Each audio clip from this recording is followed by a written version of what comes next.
आज की इस वीडियो में हम लोग बात करेंगे कि गोलीय दर्पण क्या होता है, गोलीय दर्पण से रिलेटेड कौन कौन से मुख्य बिंदु हैं और गोलीय दर्पण में प्रतिबिंब का निर्माण किस प्रकार होता है। तो चलिए हम लोग शुरू करते हैं। सबसे पहले हम लोग बात करेंगे गोलीय दर्पण कहते किसको है। तो इससे पहले हम लोगों ने बात किया था समतल दर्पण किसे कहते हैं, यानी कि प्लेन मिरर किसे कहते हैं। जिनको भी वीडियो देखना है ऊपर आई बटन में उसका लिंक आपको मिल जाएगा। तो इस वीडियो में हम लोग जो बात करने वाले हैं वो स्फेरिकल मिरर के बारे में बात करेंगे। स्फेरिकल मिरर का मतलब क्या हुआ, तो वैसा दर्पण जिसका परावर्तक सतह गोलीय होता है उसको हम लोग गोलीय दर्पण कहते हैं। यानी कि वैसा मिरर जिसका रिफ्लेक्टिंग सरफेस स्फेरिकल हो, गोलीय हो, उसे हम लोग गोलीय दर्पण कहते हैं। आप स्क्रीन पर देख सकते हैं, इसका डेफिनेशन लिखा हुआ है, वैसा दर्पण जिसका परावर्तक सतह गोलीय हो उसे गोलीय दर्पण कहते हैं। चलिए हम एक डायग्राम ड्रॉ करके उसको दिखाने का थोड़ा सा कोशिश करते हैं। जैसे सपोज करिए कोई दर्पण हो, मिरर हो। अब देखिए इस मिरर को मैं बनाता हूँ। मिरर बनाने के बाद आप देख सकते हैं मैंने अंदर साइड इसे पेंट कर दिया और मैं इसका नाम देता हूँ M N। अब देखिए इसका जो रिफ्लेक्टिंग सरफेस है आप यहाँ देख सकते हैं, ये वाला इसका रिफ्लेक्टिंग सरफेस है, रिफ्लेक्टिंग सरफेस है। तो ये उठा हुआ है, आप यहाँ देख सकते हैं रिफ्लेक्टिंग सरफेस उठा हुआ है। अब मैं एक और डायग्राम ड्रॉ करता हूँ। ये इस तरह का एक मिरर है, आप इसे भी देख सकते हैं स्क्रीन पर। अब देखिए मैंने इधर पेंट कर दिया है, यानी इसका जो रिफ्लेक्टिंग सरफेस होगा, रिफ्लेक्टिंग सरफेस RS, वो इस साइड है। ये थोड़ा सा धंसा हुआ है, ये जो है थोड़ा सा धंसा हुआ है इसका रिफ्लेक्टिंग सरफेस, यानी अंदर घुसा हुआ है। और इसका जो रिफ्लेक्टिंग सरफेस है ये थोड़ा सा उठा हुआ है, ये थोड़ा सा धंसा हुआ है। तो इस तरह का जितना भी मिरर होता है उसको हम लोग गोलीय दर्पण यानी कि स्फेरिकल मिरर कहते हैं। अब देखिए स्फेरिकल मिरर जो होता है वह बनता कैसे है। तो स्फेरिकल मिरर किसी न किसी स्फेयर यानी गोला का हिस्सा होता है। तो चलिए हम लोग उसको देखते हैं। देखिए आप हमारे स्क्रीन पर देख सकते हैं, इस स्क्रीन पर एक गोला है। देखिए हमारे स्क्रीन पर आप देख सकते हैं यहाँ पर क्या है, एक गोला है, स्फेयर है। ये एक स्फेयर है जिसे हम लोग हिंदी में गोला कहते हैं। तो इस गोला का कोई न कहीं इसके बीच में इसका सेंटर होगा। देखिए आप, मैं अपने यहाँ पर मैंने इसका सेंटर बनाया और सेंटर को मैं रिप्रेजेंट करता हूँ C से। अब इसको अगर ध्यान से देखा जाए तो यह एक गोला है जिसका कोई ना कोई एक सेंटर होगा। अब अगर इस गोले को मैं दो पार्ट में डिवाइड करता हूँ, दो पार्ट में बांटता हूँ, दो पार्ट में बांटने के लिए हम क्या करेंगे, बीच से हम लोग एक लाइन खींच देते हैं या हम बीच से इसको काट देंगे। काटने के बाद देखिए ये दो हिस्सों में बट गया, दो हिस्सों में बट गया। एक का नाम देता हूं मैं 1 और दूसरे का नाम देता हूं मैं 2। चलिए इसका नाम देता हूं मैं 1 और इसका नाम देता हूं मैं 2। अब देखिए ये 1 है और ये 2 है। अब इन दोनों से किस प्रकार का मिरर बनाया जा सकता है उसको हम लोग अपने स्क्रीन पर देखते हैं। ये देखिए स्फेयर को जब हमने दो पार्ट में डिवाइड कर दिया, दो पार्ट में काट दिया, तो उससे हमारे पास इस तरह का दो अलग अलग हिस्सा में बटा हुआ शेप हमको मिलता है। अब अगर मान लीजिए कि वह एक खोखला गोला होता, खोखला गोला का मतलब है कि उसके अंदर खाली होता, यानी बीच वाला हिस्सा उसका खाली होता, तब उसका आकृति किस तरह से दिखता। तो चलिए हम लोग देखते हैं स्क्रीन पर कि अगर ये खोखला गोला होता तो उसका आकृति किस तरह से दिखता। देखिए अब हमारे पास जो ये आकृति बन गया है ये खोखला गोला का आकृति है, उसका उस गोला का हिस्सा है जिसको हमने बीच में काट दिया था। अब एक चीज है कि अगर मैं इस गोला को अंदर साइड से पेंट कर देता हूं इस तरह से, जैसे कि आप हमारे स्क्रीन पर देख सकते हैं, अगर मैं इस गोले को अंदर से इस तरह से पेंट कर देता हूं तो इस समय जो मिरर बनेगा वह वैसा मिरर बनेगा जिसका रिफ्लेक्टिंग सरफेस उठा हुआ होगा। ये इसका रिफ्लेक्टिंग सरफेस है, जैसा कि आप लोग सभी जानते हैं।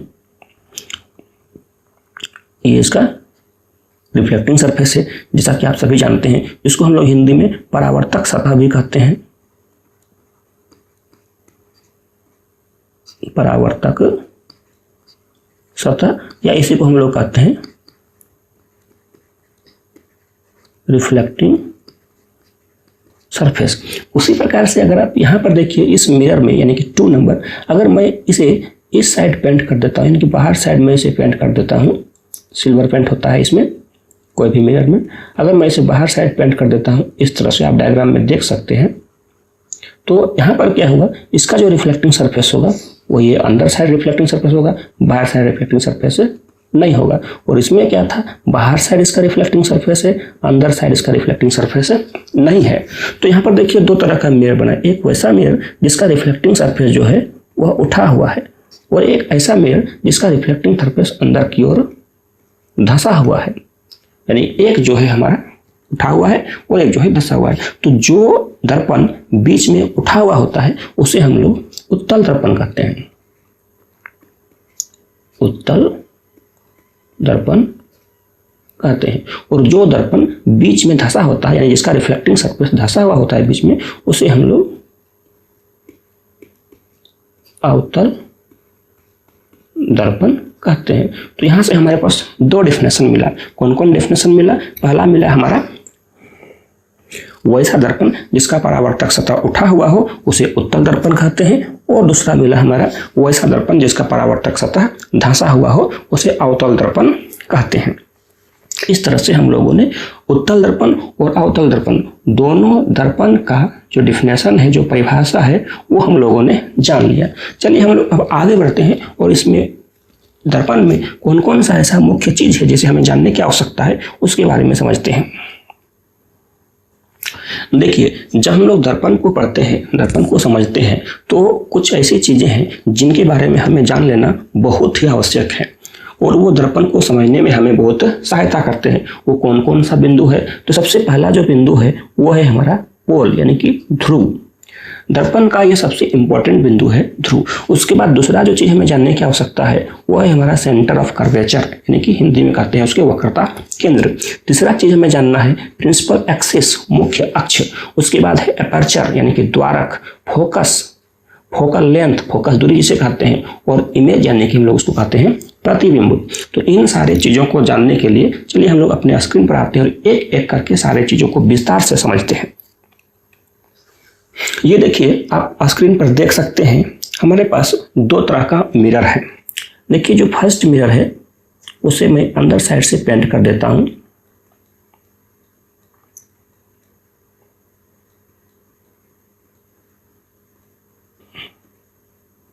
अंदर साइड से पेंट कर दिया। और जो सेकंड मिरर है उसे मैं, आप देख सकते हैं, इधर बाहर साइड से उसे मैं पेंट कर देता हूं।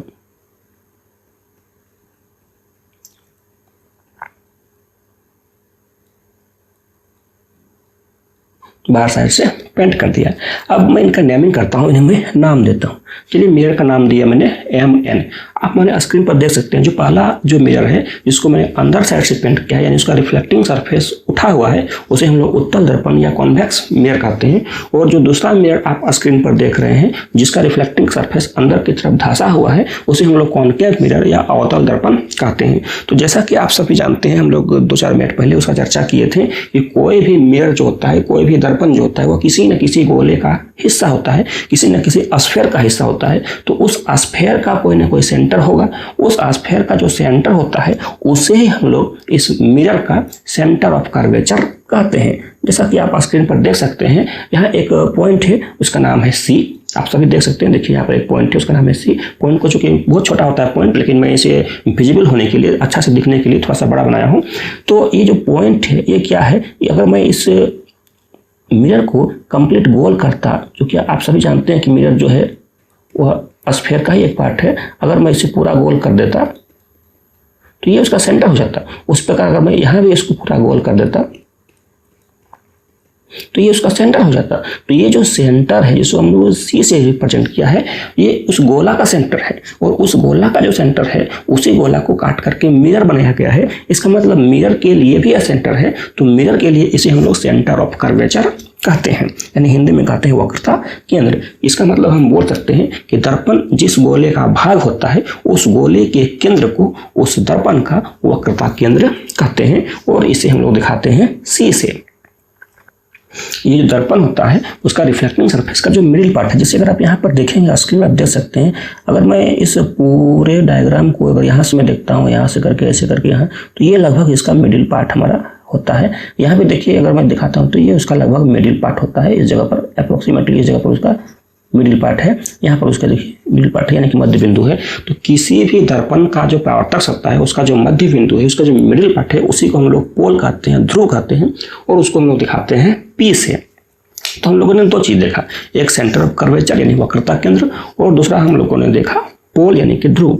अब जब ध्रुव और वक्रता केंद्र को मिलाते हैं, आप देख सकते हैं हमारे स्क्रीन पर हम लोगों ने ध्रुव और वक्रता केंद्र यानी पोल और सेंटर ऑफ कर्वेचर को मिलाने से एक इमेजिनरी लाइन, एक काल्पनिक रेखा बनती है। उसे हम लोग कहते हैं प्रिंसिपल एक्सिस, या हम लोग कहते हैं उसको मुख्य अक्ष।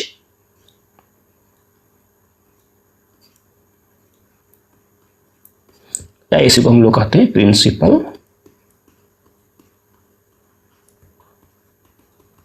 एक्सिस, मुख्य अक्ष। यहां देखिए मुख्य अक्ष ये है और नीचे हमारा मुख्य अक्ष ये वाला है, ऊपर वाला ये वाला है। दोनों में हम लोगों ने मुख्य अक्ष को ड्रॉ किया। अब इसके बाद हमारा अगला चीज है जो समझने के लिए जरूरी है, वो होता है हमारा फोकस। फोकस क्या है? तो जब भी कोई लाइट रे किसी मिरर के प्रिंसिपल एक्सिस के पैरेलल इंसिडेंट होती है, पैरेलल आती है, तो रिफ्लेक्शन के बाद या तो वह फोकस से जाकर के करती है, या अगर वो फोकस से नहीं करती है तो ऐसा प्रतीत होता है, ऐसा लगता है कि वो लाइट फोकस से आ रही है। चलिए हम लोग एक डायग्राम बना के देखते हैं। देखिए हम लोगों ने अभी दो लाइट रे लिया है जो इधर से आ रही है, एक लाइट रे, दो पैरेलल लाइट रे है, आप हमारे स्क्रीन पर देख सकते हैं अच्छी तरह से।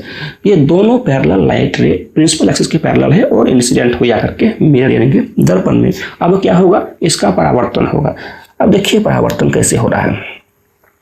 अब देखिए इसमें जो उत्तल दर्पण है उसमें जो परावर्तन हो रहा है वो दोनों एक दूसरे से दूर जाएगा, और अवतल दर्पण में जो परावर्तन हो रहा है वो यहाँ आकर के दोनों एक दूसरे को काट देता है। चलिए मैं पहले ऊपर के डायग्राम को समझता हूँ। ऊपर में देखिए यहाँ पर मान लीजिए इसका रे नंबर 1 और ये था रे नंबर 2। रे नंबर 1 ऊपर चली गई और रे नंबर 2 नीचे चली गई। अब ये दोनों को अगर मैं आगे बढ़ाता हूँ तो ये कभी भी जाकर के एक दूसरे से मिलेगी नहीं, तो पीछे बढ़ाने पर लगता है कि इस जगह पर आकर के दोनों मिल गई है। जिस जगह पर आकर के दोनों मिल गई है उसी जगह को हम लोग बोलते हैं फोकस, यानी कि यहाँ पर हमारा फोकस है, जहाँ पर दोनों एक दूसरे को काटते हुए प्रतीत हो रहे हैं, कट नहीं रहे हैं, काटते हुए लग रहे हैं। लेकिन देखिए नीचे का डायग्राम है, यानी कि जो अवतल दर्पण है, इसमें रे नंबर 1 रे नंबर 2, देखिए रे नंबर 1 का रिफ्लेक्शन हुआ, इधर से निकल गई, और रे नंबर 2 का रिफ्लेक्शन हुआ, इधर से निकल गया, लेकिन दोनों इस जगह पर जाकर के प्रतिच्छेद किया, दोनों इंटरसेक्ट किया, दोनों काटा, तो यहाँ पर इसका फोकस बनेगा, यहाँ पर इसका फोकस बनेगा। फोकस को रिप्रेजेंट किससे करते हैं? कैपिटल F से। देखिए दोनों जगह कैपिटल F स्क्रीन पर आप देख सकते हैं, तो वो जो जगह है वही उसका फोकस है। इसका मतलब हम इसको डिफाइन कैसे करेंगे, इसको बोलेंगे कैसे? तो हम लोग बोल सकते हैं कि मुख्य अक्ष के समांतर अति प्रकाश किरण दर्पण से परावर्तन के बाद मुख्य अक्ष के जिस बिंदु पर मिलती है या मिलती हुई प्रतीत होती है उसे उस दर्पण का फोकस कहते हैं। एक बार फिर से रिपीट कर रहा हूं मैं इसे।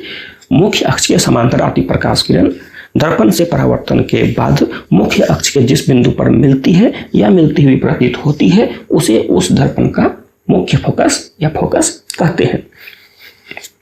अब देखिए एक और इंपॉर्टेंट चीज है, वह भी हमें समझना बहुत जरूरी है। वह क्या है?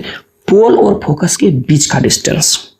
देखिए यहाँ पर हमारा पोल था और यहाँ पर हमारा फोकस है, तो इन दोनों की जो बीच का डिस्टेंस है, चलिए मैं इसको यहाँ पर फिर से ड्रॉ करने का कोशिश करता हूँ। सपोज कीजिए कि यहाँ पोल है P और यहाँ पर हमारा फोकस है F, तो इन दोनों की जो बीच का डिस्टेंस है उसे हम लोग स्मॉल f से दिखाते हैं, और इसे कहते हैं क्या है? इसे हम लोग कहते हैं फोकस दूरी, या इसको हम लोग कहते हैं focal length. Focal length define कैसे करेंगे? तो दर्पण के ध्रुव और उसके फोकस के बीच की दूरी को फोकस दूरी या फोकल लेंथ कहते हैं। एक और चीज हमारे लिए बहुत जरूरी है, वह है ये जो हमारा पोल था, P और ये हमारा था सेंटर ऑफ कर्वेचर C। तो पोल यानी कि ध्रुव से लेकर सेंटर ऑफ कर्वेचर के बीच का ये जो डिस्टेंस है, इस डिस्टेंस को हम लोग रिप्रेजेंट करते हैं कैपिटल R से और इसे हम लोग कहते हैं रेडियस ऑफ कर्वेचर यानी कि वक्रता केंद्र। वक्रता केंद्र, radius of curvature, radius of curvature. अब देखिए फोकल लेंथ स्मॉल f और रेडियस ऑफ कर्वेचर के बीच एक बहुत ही गहरा रिलेशन है, एक बहुत ही इंपॉर्टेंट रिलेशन है। वो रिलेशन क्या है उसको मैं यहां पर दिखाता हूं। ये जो r होता है वो फोकल लेंथ का दुगुना होता है, यानी r इक्वल टू हम बोल सकते हैं 2f, r equal to 2f, या हम लोग f इक्वल टू क्या बोल सकते हैं r/2 यानी कि रेडियस ऑफ कर्वेचर का हाफ। सपोज करिए कि कोई मिरर है जिसका फोकल लेंथ है 16 सेंटीमीटर। अगर कोई मिरर है उसका फोकल लेंथ है 16 सेंटीमीटर, तो उसका रेडियस ऑफ कर्वेचर कितना होगा? तो हम लोग जानते हैं radius of curvature focal length का 2 गुना होता है। इसका मतलब हुआ कि 2 गुना 16 सेंटीमीटर मतलब 32 सेंटीमीटर। इसका मतलब उस मिरर का जो रेडियस ऑफ कर्वेचर होगा, जो वक्रता त्रिज्या होगा, वह 32 सेंटीमीटर के बराबर होगा। तो इस तरह से हम लोगों ने इन सारे टॉपिक्स को समझा। अब हम लोग एक और चीज समझते हैं, वो होता है इमेज यानी कि प्रतिबिंब। किस तरह से प्रतिबिंब का निर्माण होता है स्फेरिकल मिरर में, गोलीय दर्पण में, उसको हम लोग अब समझेंगे। गोलीय दर्पण द्वारा प्रतिबिंब का निर्माण। तो प्रतिबिंब निर्माण के साथ ही हम लोग प्रतिबिंब को भी समझने का कोशिश करते हैं। तो देखिए स्फेरिकल मिरर से प्रतिबिंब निर्माण के लिए हमें 2-3 चीज का ध्यान रखना पड़ेगा। किन किन चीजों का ध्यान रखना पड़ेगा उसको सबसे पहले मैं बता रहा हूं, इसको ध्यान से सुनना है। चलिए मैं एक मिरर ड्रॉ करता हूं। डायग्राम बहुत अच्छा नहीं बना है, उसके लिए सॉरी। ये देखिए हमारे पास एक अवतल दर्पण है, ये मुख्य अक्ष है, ये डायग्राम नंबर 1 है। अब देखिए अगर मैं मुख्य अक्ष के पैरेलल यानी कि मुख्य अक्ष के समांतर कोई प्रकाश किरण लेता हूं, तो वह परावर्तन के बाद जिस जगह से जाती है उसे हम लोग क्या कहते हैं? फोकस। यही तो हम लोगों ने सीखा है। चलिए मैं एक और डायग्राम बनाता हूं।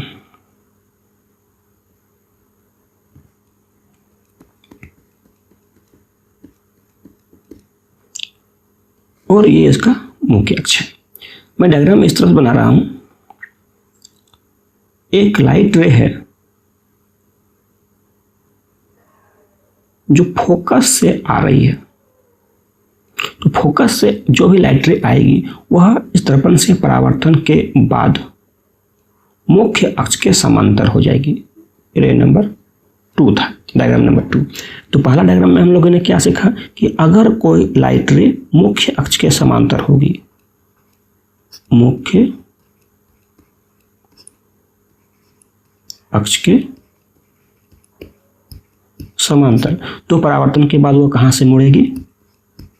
फोकस से कटेगी।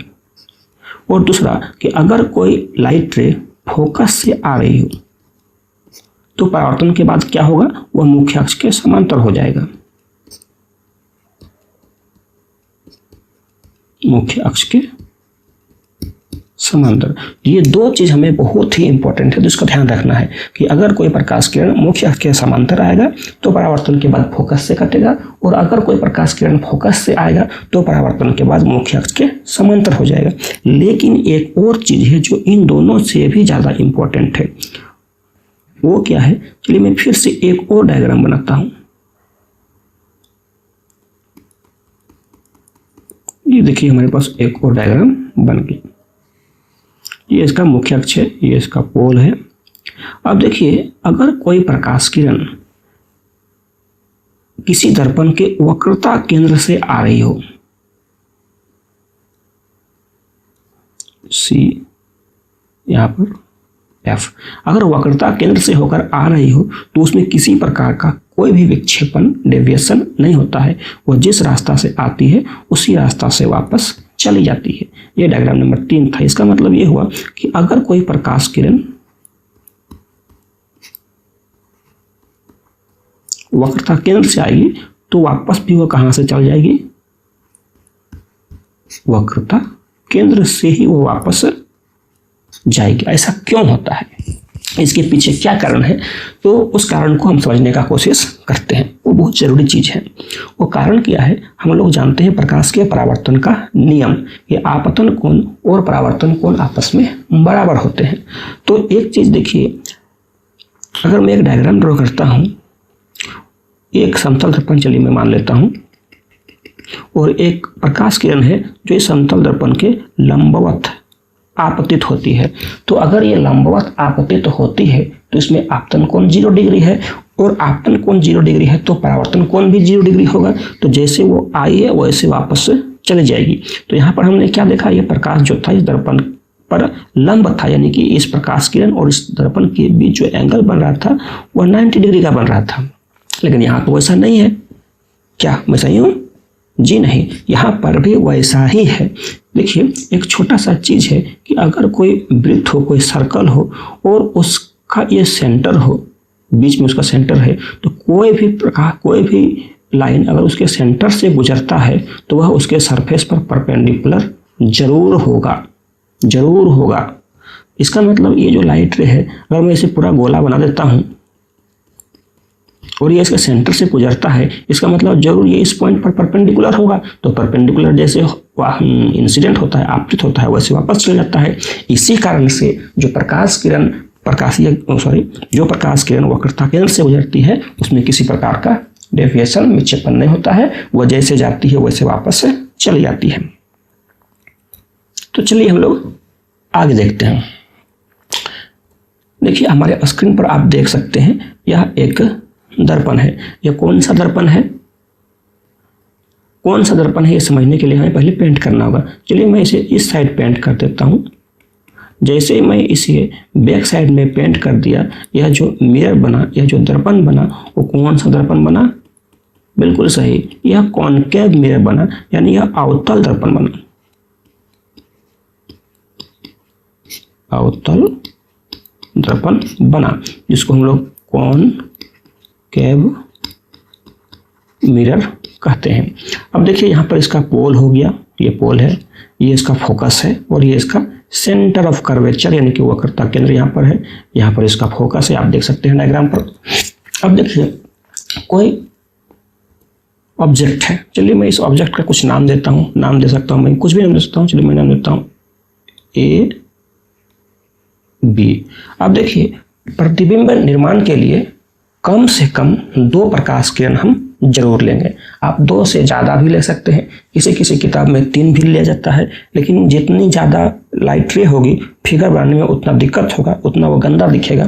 तो साफ साफ और अच्छा दिखे, इसके लिए हम लोग कम से कम 2 प्रकाश किरण जरूर लेंगे। चलिए मैं प्रकाश किरण ले रहा हूँ। एक जो पहला प्रकाश किरण है उसको मैं प्रिंसिपल एक्सिस के पैरेलल यानी कि मुख्य अक्ष के समांतर ले रहा हूँ। तो जैसा कि आप सभी जानते हैं कि जो प्रकाश किरण मुख्य अक्ष के समांतर आती है वह परावर्तन के बाद दर्पण के फोकस से मुड़ जाती है। देखिए, यहाँ पर फोकस था, ये फोकस से मुड़ गया। और एक और लाइट रे में लूंगा जो कि वक्रता केंद्र यानी सेंटर ऑफ कर्वेचर से होकर गुजरेगा। तो जो सेंटर ऑफ कर्वेचर से होकर गुजरता है उसमें किसी प्रकार का कोई डेविएशन नहीं होता है, वो जैसे वह आती है वैसे ही वापस चली जाती है। अब देखिए, ये दोनों रे यहाँ पर जाकर के मिल गया, यहाँ पर जाकर के वो इंटरसेक्ट किया, प्रतिच्छेद किया। तो जिस जगह पर दोनों लाइट रे प्रतिच्छेद करता है उसी जगह पर इस ए बी ऑब्जेक्ट का एक इमेज बनेगा। देखिए, इमेज बन गया। चलिए मैं इस इमेज का नेमिंग करता हूं ए डैश बी डैश। तो यहाँ पर क्या है, ए बी यह वस्तु था जिसको हम लोग ऑब्जेक्ट बोलते हैं, और ए डैश बी डैश ये क्या था, प्रतिबिंब है, प्रतिबिंब है, जिसको हम लोग क्या कहते हैं, इमेज कहते हैं। तो एक प्रतिबिंब हो गया और एक उसका बिंब यानी वस्तु हो गया। तो हम डिफाइन कैसे करेंगे प्रतिबिंब को, तो हम बोल सकते हैं किसी वस्तु से आता हुआ प्रकाश किरण दर्पण से परावर्तन के बाद जिस बिंदु पर मिलता है उसे हम लोग प्रतिबिंब, उस वस्तु का प्रतिबिंब कहते हैं। अब देखिए यहाँ पर जो मेरा कॉनकेव मिरर था, अवतल दर्पण था, उसके अनुसार तो यहाँ पर आकर के मिल गया, लेकिन अगर यह उत्तल दर्पण रहा होता तो यह कोई जरूरी नहीं था कि वहीं आकर के वह मिलता। अब देखिए हमारे पास जो ये दर्पण है, मिरर है, मैं उसे बैक साइड पेंट करता हूँ। मैं इसे बैक साइड पेंट कर देता हूँ, जैसा कि आप सभी हमारे स्क्रीन पर देख सकते हैं। इसे मैं बैक साइड में पेंट कर देता हूँ। अब ये कौन सा दर्पण बन गया? बिल्कुल सही, आप सभी जानते हैं, ये कॉन्वेक्स मिरर बन गया, यानी इसको हम लोग बोलेंगे उत्तल दर्पण। यहाँ पर देखिए, आप स्क्रीन पर देख सकते हैं, फोकस है ये,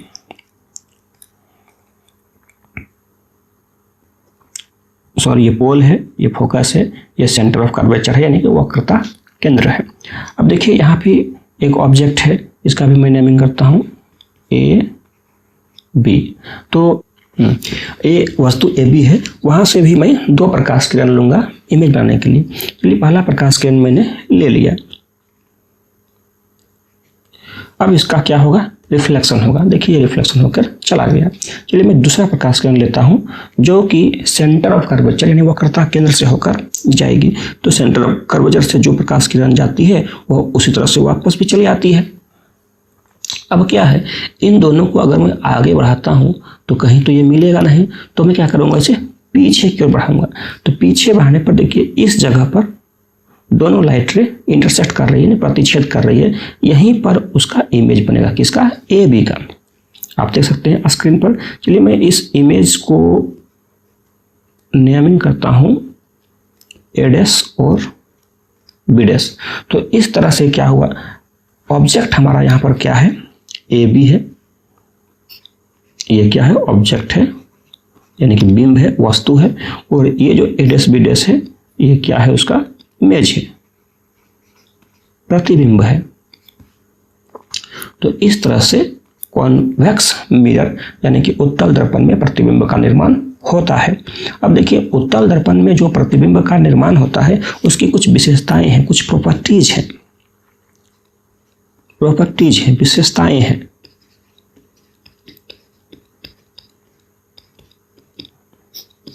विशेषता नंबर 1 कि जो प्रतिबिंब बन रहा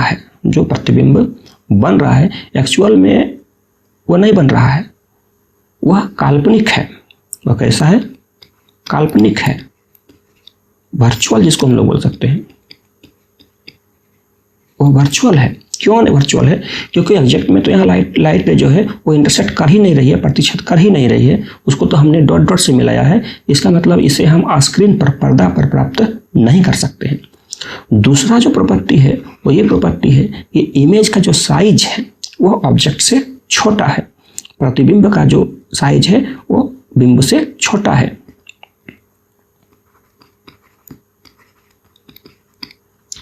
प्रतिबिंब का आकार छोटा है वस्तु के आकार से।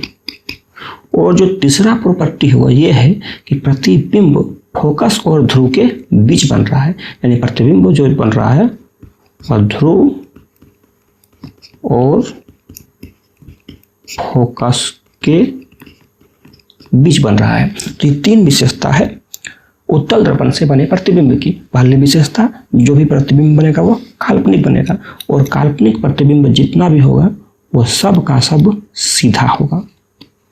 सब का सब कैसा होगा? सीधा। सीधा मतलब देखिए अगर ये एक व्यक्ति है, आदमी है, उसका इमेज ऐसा ही बन गया तो हम बोलेंगे सीधा। लेकिन अगर ऑब्जेक्ट ऐसा है और इमेज उसका ऐसा बनता है तो हम लोग बोलेंगे ये उल्टा है और ये सीधा है। तो उत्तल दर्पण से जो प्रतिबिंब बनेगा वह सीधा होगा और काल्पनिक होगा। प्रतिबिंब का आकार वस्तु के आकार से छोटा होगा और प्रतिबिंब हमेशा ध्रुव और फोकस के बीच बनेगा।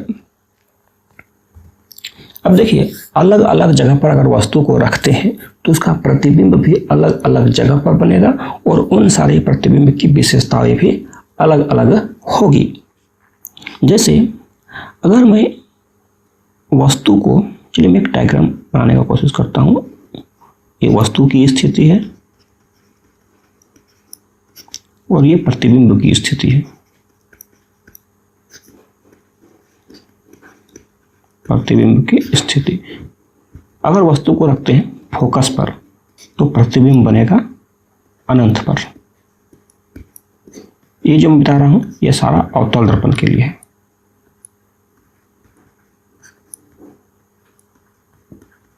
अवतल दर्पण के लिए। और दूसरा, अगर वस्तु रहेगा अनंत पर तो प्रतिबिंब कहां बनेगा? फोकस पर। अगर वस्तु रहेगा वक्रता केंद्र यानी कि सी पर तो प्रतिबिंब कहां बनेगा? सी पर ही बनेगा। और अगर वस्तु एफ और सी के बीच रहा तो प्रतिबिंब भी अनंत और सी के बीच बनेगा। और अगर वस्तु सी और अनंत के बीच रह गया यानी वक्रता केंद्र और अनंत के बीच तो प्रतिबिंब भी सी और एफ के बीच बनेगा। तो कितनी स्थिति हुई? 5 स्थिति। पहला, जब वस्तु फोकस पर हो तो प्रतिबिंब अनंत पर। दूसरा, जब वस्तु फोकस और वक्रता केंद्र के बीच हो तब प्रतिबिंब अनंत और वक्रता केंद्र के बीच बनेगा। तीसरा, जब वस्तु वक्रता केंद्र पर हो तो प्रतिबिंब भी वक्रता केंद्र पर ही बनेगा।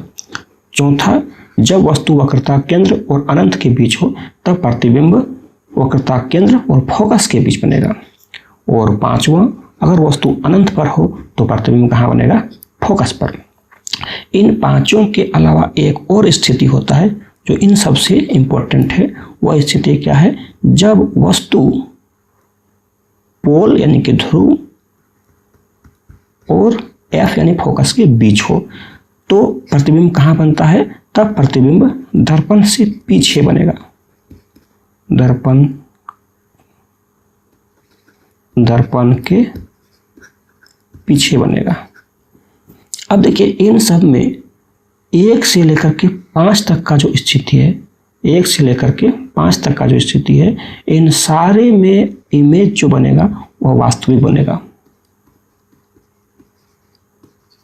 सिर्फ छठा जो स्थिति है उसमें इमेज यानी कि प्रतिबिंब जो बनेगा वह काल्पनिक बनेगा। इसका मतलब सिर्फ अवतल दर्पण से काल्पनिक एक ही स्थिति में बनेगा जब वस्तु को ध्रुव और फोकस के बीच रखा जाए। इन 6 स्थिति के लिए डायग्राम के साथ हम लोग समझने का कोशिश करते हैं। अब एक चीज है, गोलीय दर्पण के लिए चिन्ह परिपाटी, sign convention for spherical mirrors. ये क्यों जरूरी है? जब हम लोग न्यूमेरिकल्स बनाएंगे, आंकिक प्रश्नों को बनाएंगे, तब हमारा ये बहुत इंपॉर्टेंट रोल प्ले करेगा कि हम कब पॉजिटिव चीज को लें और कब नेगेटिव हम किसी चीज को लें। उसके लिए हम लोग समझते हैं, यदि यहाँ हमारे स्क्रीन पर एक मिरर है, ये इसका मुख्य अक्ष है। अब देखिए, ये जो मिरर है, चलिए मैं इसे पेंट कर देता हूँ इधर साइड से। अब जैसे मैंने इसे इधर साइड से पेंट कर दिया, ये कौन सा मिरर बन गया? आप सभी जानते हैं इसके बारे में, ये कॉन्वेक्स मिरर बन गया। कॉन्वेक्स मिरर, जैसे लोग उत्तल दर्पण कहते हैं। और ये इसका पोल हो गया यानी कि ध्रुव हो गया। बाकी चीज़ों को मैं ड्रॉ नहीं कर रहा हूँ, फोकस और सेंटर ऑफ कर्वेचर, जिसका हमें अभी इस वक्त आवश्यकता भी नहीं है। अब देखिए, ये जो मुख्य अक्ष है उसको हम लोग एक्स और एक्स डैश की तरह बिहेव करेंगे। चलिए मैं यहाँ पर वाई और वाई डैश को भी ड्रॉ करने का कोशिश करता हूँ। ये हमारा वाई और ये हमारा होगी वाई डैश। अब देखिए, चिन्ह परिपाटी का नियम क्या है? नियम नंबर 1 ये कहता है कि हम दर्पण से जो भी दूरी को मेजरमेंट करेंगे वह इसके पोल से करेंगे। कहाँ से करेंगे? पोल से करेंगे। दूसरा नियम हमारा कहता है इस पोल से इधर साइड की जितनी भी दूरियां होगी यानी कि लेफ्ट साइड की दूरी, उन सारी दूरी को हम लोग नेगेटिव लेंगे। और इस पोल से इधर राइट साइड की जितनी दूरियां होगी उन सारी दूरियों को हम लोग पॉजिटिव लेंगे। तीसरा हमारा नियम कहता है इस पोल से अपवर्ड जो भी डिस्टेंस होगा उसे हम लोग पॉजिटिव मानेंगे और इस पोल से डाउनवर्ड जो भी डिस्टेंस होगा उसे हम लोग नेगेटिव मानेंगे। उसे हम लोग क्या मानेंगे? नेगेटिव मानेंगे। मुख्य रूप से यही तीन चीज है। अब इसी को अलग अलग बुक जैसे भी लिखना चाहे वो लोग लिखते हैं और उन्हें लिखना भी चाहिए। तो एक चीज हमारे पास स्पष्ट हो गया। चलिए एक और बात, ऑब्जेक्ट जब भी रखेंगे इस मिरर के बाईं ओर रखेंगे। ये बहुत इंपॉर्टेंट चीज है। जैसे यहां पर मैं एक ऑब्जेक्ट को ड्रॉ कर रहा हूं, मान लीजिए ऑब्जेक्ट है तो इधर मेरा सही है, लेकिन इसका मतलब ये नहीं कि मैं इस मिरर को उलट दूं। अब देखिए ये तो मेरा कॉन्वेक्स मिरर यह भी है और मैं यहाँ ऑब्जेक्ट को रखता हूँ तो लाइट इधर से आएगी जो कि गलत है। साइन कन्वेंशन के अकॉर्डिंग ऑब्जेक्ट हमेशा मिरर से बाईं ओर रहेगा। ऑब्जेक्ट हमेशा मिरर से बाईं ओर रहेगा। तो बाईं ओर रहेगा तो इसका मतलब यहाँ से जो लाइट आएगा वो इस साइड जाएगा, इस साइड जाएगा। तो जैसा कि हम सभी जानते हैं इधर का जो भी दूरी होता है उसको हम पॉजिटिव मानते हैं, यानी इंसिडेंट रे का जो डायरेक्शन होता है उसे हम लोग पॉजिटिव मानते हैं। चलिए हम लोग थोड़ा सा और समझने का कोशिश करते हैं। अब चूंकि ऑब्जेक्ट को हमने यहाँ रखा हुआ है तो पोल से ऑब्जेक्ट का जो डिस्टेंस होगा उसे हम लोग बोलेंगे ऑब्जेक्ट डिस्टेंस। उसको हम लोग दिखाते हैं यू से, यानी कि वस्तु दूरी। वस्तु दूरी ऑब्जेक्ट डिस्टेंस दिखाते किससे है? यू से। ये हर हमेशा नेगेटिव होगा क्योंकि हमारा ऑब्जेक्ट यहाँ पर है तो हम दूरी को इधर काउंट करेंगे। दूसरी बात यह है ऑब्जेक्ट का हाइट, ये ऑब्जेक्ट का हाइट इतना है और चूंकि ये पॉजिटिव वाई डायरेक्शन की ओर है तो ऑब्जेक्ट का जो हाइट है यानी कि वस्तु की जो ऊंचाई है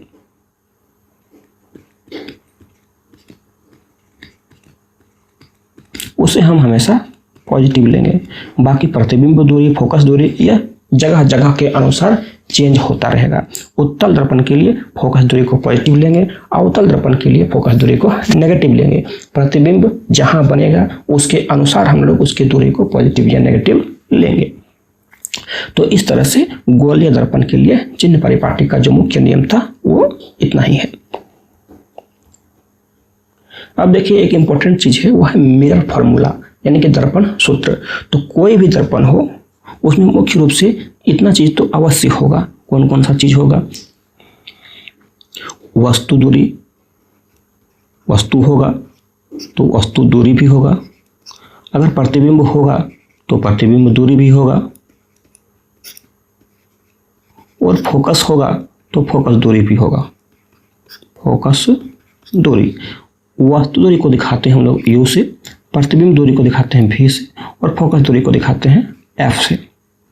तो किसी भी दर्पण में वस्तु दूरी, प्रतिबिंब दूरी और फोकस दूरी के बीच जो रिलेशन होता है, जो संबंध होता है, उसी को हम लोग कहते हैं दर्पण सूत्र यानी मिरर फॉर्मूला। चलिए स्क्रीन पर देखते हैं। आप देख सकते हैं किसी दर्पण में उसके वस्तु दूरी U, प्रतिबिंब दूरी V तथा फोकस दूरी F के बीच जो संबंध होता है उसे ही दर्पण सूत्र कहते हैं। अब इसको दिखाते कैसे हैं, क्या उसका रिलेशन है? तो सूत्र होता है 1/V + 1/U = 1/F, जहां V क्या है? प्रतिबिंब दूरी, U क्या है? वस्तु दूरी और F क्या है? फोकस दूरी। यानी V क्या है? इमेज डिस्टेंस, U क्या है? ऑब्जेक्ट डिस्टेंस और F क्या है? फोकल लेंथ यानी कि फोकस दूरी। तो इस तरह से मिरर फॉर्मूला हमारा इतना ही है। अब देखिए इसको प्रूफ किया जा सकता है, जिसको हम लोग किसी अगले वीडियो में देखने का कोशिश करेंगे। अगला जो हमारा टॉपिक है वह है मैग्निफिकेशन, आवर्धन। यह बहुत ही इंपॉर्टेंट टॉपिक है, इसके अपना कुछ इंपॉर्टेंस है। तो आवर्धन क्या है? आवर्धन क्या है? तो जैसे हम लोग जब भी कोई इमेज बनाते हैं तो उस इमेज में ऑब्जेक्ट का कुछ हाइट होता है, उस इमेज और ऑब्जेक्ट में, जैसे ऑब्जेक्ट का height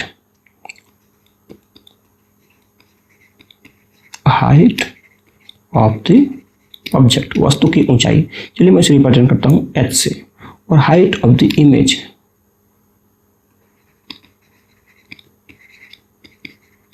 height of the image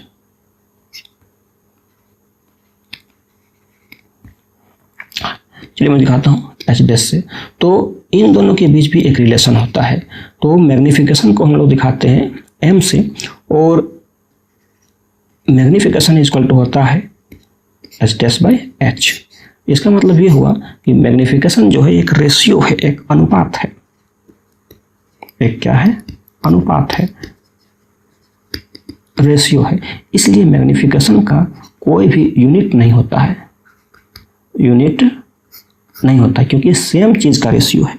height ऊपर भी है, हाइट नीचे भी है, तो दोनों का हाइट मीटर अगर हम लिखते हैं तो नीचे भी लेना होगा मीटर, ऊपर भी मीटर, दोनों कैंसिल आउट हो जाएगा। तो हम लोग इसको डिफाइन कैसे करेंगे? Magnification is defined as the ratio of height of the image to the height of the object, यानी कि प्रतिबिंब की ऊंचाई और वस्तु की ऊंचाई के अनुपात को हम लोग आवर्धन कहते हैं। और आवर्धन को दिखाते हैं किससे? हम लोग एम से। कहीं कहीं से स्मॉल एम, कहीं कहीं कैपिटल एम से भी दिखाया जाता है। चलिए मैं स्मॉल एम से दिखाता हूँ। तो small M is equal to H dash upon H, यानी एच डैश बाई एच। ये हमारा आवर्धन है। अब हम लोग अगले वीडियो में इसको और विस्तार से देखेंगे कि कब आवर्धन पॉजिटिव होता है और कब आवर्धन नेगेटिव होता है, और अगर पॉजिटिव होता है तो उसका क्या मतलब है और नेगेटिव होता है तो उसका क्या मतलब है। इसको हम लोग अगले वीडियो में देखेंगे। इस वीडियो में इतना ही। दोस्तों, अगर वीडियो अच्छी लगे तो इसे लाइक करें। अगर आप चाहते हैं कि इससे और किसी को लाभ मिले तो आप अपने मित्रों दोस्तों के साथ शेयर करें, और अगर वीडियो में कुछ कमी है तो कमेंट में ज़रूर बताएं। मैं अगले वीडियो में उसे सुधार करने का कोशिश करूँगा। फिर मिलते हैं एक अगले वीडियो में। बाय।